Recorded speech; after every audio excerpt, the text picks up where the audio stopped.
Нұржанға менің. Қалайсыздар, көрермендер? Я, енді барлық халыққа да маған да қызық болған ең басты сұрақ, осы маусымда сен жыламайсың ба, жылайсың ба? Жыламаймын. Жыласаң, не істейсің? Шашыңды аламыз ба? Шілей ондай сұрақты қоймақ. Қойшы маған сен.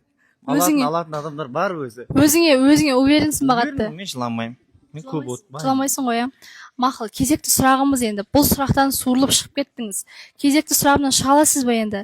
Енді жазғы маусымда Ләззат деген қыз болды. Осы маусымда да бар.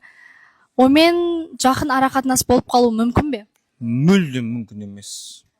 Бұл мүмкін болмау да керек негізі, өйткені достықты махаббатпен ұластырмау керек. Ол доспыз, достықтың қадірін кетірмеу керек.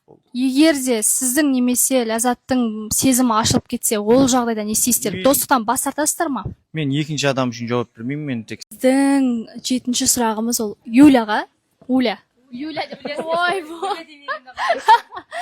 Ал Уля, саған қойылатын сұрақ, сені біреудің қарағаны ұнай ма? Сені адамдар қарағаны, внимание ұнай ма саған? Иә, такта халықтың алдында бір сүйікті де сүйкімді қыздарым бірімін, ерке қыздарын, сондықтан көп қолдаушыларым бар, халық жақсы көреді деген сияқты. Ал екінші сұрағымыз енді қарым-қатынас жайлы. Қарым-қатынаста бірінші болып кешірім сұрай аласың ба? Кешірім, егер де қателік мен тарапымнан болса, әрине кешірім сұрай аламын. Нақты жауап береді екен, иә. Образы өте әдемі болып тұр, қарасаңыздар. Енді рахмет. Енді үшінші сұрағымыз, сені жігітің қатты қызғанса, ол қалай саған, сен үшін? Ер азамат бекерден бекер қызғанбайды, мүмкін бір себептермен қызғанған шығар деген сияқты. Мүмкін мен қысқа ие болдым, либо бір жігітке көзіммен қарап қойдым деген сияқты. Олай ер азамат негізі бекерден бекер қызғанбайды. Қызғанса, значит, жақсы көреді деген сөз. Ал біздің кезекті сұрағымыз Гүлсараға. Гүлсара, қош келдің. Саған менің сұрағым, жігіттің қыз достары көп болғаны сен үшін қалай? Мен үшін өте жаман. Қыз достары болмау керек. Өйткені қыз бен жігіттің арасында достық болмайды. Екінші сұрағым, сүйген адамың үшін көп нәрседен бас тарта аласың ба?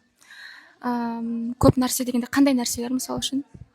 Қысқа кимеу, адамдармен достық арақатынасты тоқтату, одан да басқа да заттар. Менің бұрынғы отношениям тура осындай болған. Жоқ, ешкім үшін ештеңені бас тартпаймын, тек өзім үшін ғана шешім қабылдаймын.